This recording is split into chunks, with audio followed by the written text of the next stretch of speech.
بسم اللہ الرحمن الرحیم۔ السلام علیکم۔ آج میں آپ کے لیے سورۃ الکوثر کا ایک ایسا وظیفہ لے کے آئی ہوں جس سے بڑی پریشانی ختم ہو جاتی ہے، بڑی سے بڑی بیماری دور ہو جاتی ہے۔ یہ ایسا وظیفہ ہے جس نے بھی یہ کیا وہ نا امید نہیں ہوا۔ سورۃ الکوثر قرآن پاک کے 30ویں پارے میں موجود ہے اور یہ قرآن پاک کی 108ویں سورۃ المبارکہ کہلاتی ہے۔ یہ سورۃ المبارکہ قرآن پاک کی سب سے چھوٹی سورۃ المبارکہ کہلاتی ہے۔ اس سورۃ المبارکہ کو سورۃ الکوثر اس لیے بھی کہا جاتا ہے کیونکہ اس سورۃ المبارکہ میں نبی کریم صلی اللہ علیہ وآلہ وسلم کو کوثر کی بشارت ہوئی تھی، اور اس آیت مبارکہ میں نبی کریم صلی اللہ علیہ وآلہ وسلم کو عظیم تحفہ دینے پر اللہ تعالیٰ نے نبی صلی اللہ علیہ وآلہ وسلم کو قربانی دینے اور نماز قائم کرنے کا حکم بھی دیا ہے۔ بزرگان دین نے سورۃ الکوثر کے بہت سارے فوائد اور اس کی بہت زیادہ فضیلت بیان کی ہے۔ رزق کے مسائل، تنگ دستی، پریشانی، بیماری، قرض کی تنگ دستی سے نجات، ان سب چیزوں سے نکلنے کے لیے سورۃ الکوثر بہت زیادہ مفید جانی جاتی ہے۔ پیارے بھائیوں اور بہنوں، آج کی اس ویڈیو میں آپ کی خدمت میں سورۃ الکوثر کا ایک ایسا خاص وظیفہ لے کے آئی ہوں جس سے آپ کی ہر پریشانی دور ہو جائے گی۔ یہ ایک بہت ہی پاورفل وظیفہ ہے۔ سورۃ الکوثر کا یہ وظیفہ بہت ہی خاص ہے۔ اس وظیفے کو آپ کسی بھی حاجت کے لیے کر سکتے ہیں۔ آج تک جس نے بھی یہ وظیفہ کیا ہے ان کی بڑی سے بڑی سخت سے سخت حاجت بھی اللہ مبارک و تعالیٰ نے اپنے فضل و کرم سے پوری فرمائی۔ ہمارے اول دن سے یہی کوشش رہی ہے کہ ہمارے چاہنے والے، ہمارے سننے والے 5 وقت کی نمازی بن جائیں، اور اس کے ساتھ ہی اگر آپ کی زندگی میں کوئی بھی مسائل ہیں، پریشانیاں ہیں، رزق کی تنگی ہے، تو وہ ہمارے ان وظائف کی مدد سے ان پریشانیوں سے نکل جائیں۔ اور اس کے ساتھ ہی آپ کو 5 وقت نماز پڑھنے کی تلقین بھی کرتے ہیں، کیونکہ کوئی بھی وظیفہ، کوئی بھی عمل اس وقت تک پورا نہیں ہو سکتا جب تک آپ 5 وقت کی نماز پابندی سے ادا نہ کریں۔ اسے آپ سچے دل کے ساتھ کریں، پھر دیکھیں انشاءاللہ اللہ تعالیٰ آپ کی ضرور سنے گا۔ اللہ تعالیٰ کو اپنے بندوں سے بہت پیار ہے، اس لیے اللہ تعالیٰ قرآن مجید میں ارشاد فرماتا ہے کہ جب میرے بندے میرے بارے میں پوچھیں تو ان سے کہہ دیجئے کہ میں ان کے بہت زیادہ قریب ہوں۔ اس کے ساتھ ارشاد فرمایا کہ تم مجھ سے دعائیں مانگو، میں تمہاری دعاؤں کو قبول کرنے والا ہوں۔ لیکن بہت افسوس سے کہنا پڑ رہا ہے کہ آج کے اس معاشرے میں ہمیں اللہ سے مانگنے کا وقت نہیں ہے۔ آج کل ہر بندہ یہی کہتا ہے کہ اس کے پاس وقت نہیں ہے، لیکن وہ پھر بھی پریشان حال رہتا ہے۔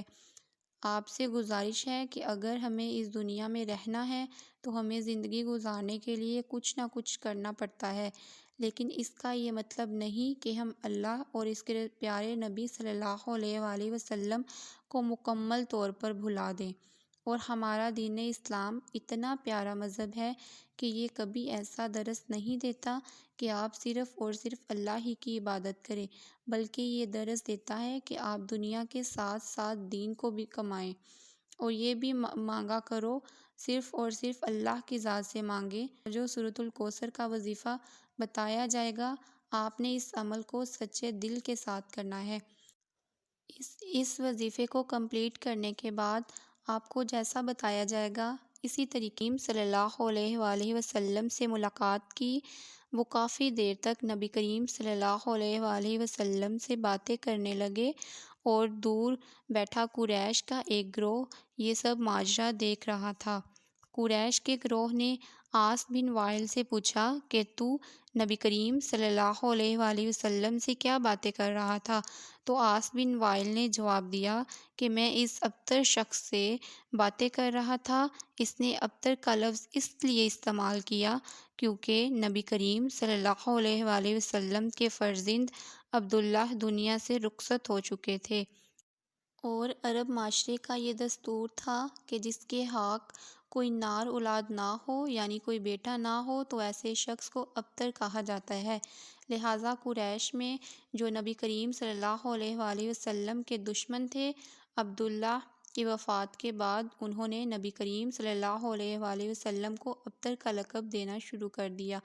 ایسے موقع پر اللہ تعالیٰ کی رحمت جوش میں آئی اور اللہ پاک نے نبی کریم صلی اللہ علیہ وآلہ وسلم کو سورۃ الکوثر کا تحفہ دیا، جس میں انہیں جنت میں کوثر کی بشارت ہوئی۔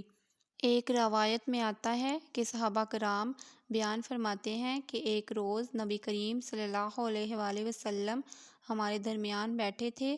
اچانک نبی کریم صلی اللہ علیہ وآلہ وسلم پر ایک نیند اور بے ہوشی کی کیفیت طاری ہو گئی۔ تھوڑی دیر بعد نبی کریم صلی اللہ علیہ وآلہ وسلم نے اپنا سر مبارک اوپر اٹھایا اور مسکرانے لگے۔ صحابہ کرام نے پوچھا کہ اے اللہ کے پیارے نبی صلی اللہ علیہ وآلہ وسلم، آپ کس وجہ سے مسکرا رہے ہیں؟ تو آپ صلی اللہ علیہ وآلہ وسلم نے جواب دیا کہ مجھ پر ابھی ابھی ایک سورت نازل ہوئی ہے۔ پھر آپ صلی اللہ علیہ وآلہ وسلم نے بسم اللہ الرحمن الرحیم کے ساتھ سورۃ الکوثر کی تلاوت فرمائی۔ پھر نبی کریم صلی اللہ علیہ وآلہ وسلم نے پوچھا، اے صحابہ، کیا آپ کو معلوم ہے کہ یہ کوثر کیا چیز ہے؟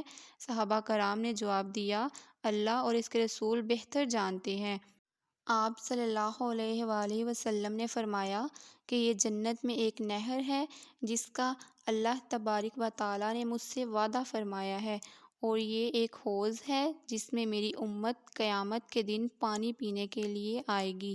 اس نہر کے قریب پانی پینے والے برتن ستاروں کی مانند ہوں گے۔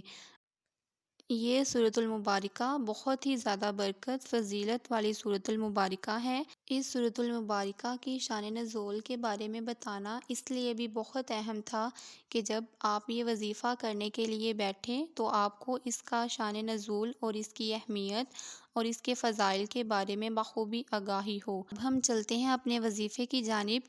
آپ نے سورۃ الکوثر کا یہ وظیفہ کیسے کرنا ہے؟ یاد رہے کہ رات کو سونے سے پہلے یا عشاء کی نماز ادا کرنے کے بعد اس عمل کو کر لینا ہے۔ یاد رہے کہ سب سے پہلے آپ نے 2 رکعت نماز ادا کرنی ہے۔ ان 2 رکعتوں میں آپ نے سورۃ الفاتحہ کے بعد 11 مرتبہ سورۃ الکوثر اور 11 مرتبہ سورۃ الاخلاص پڑھنی ہے۔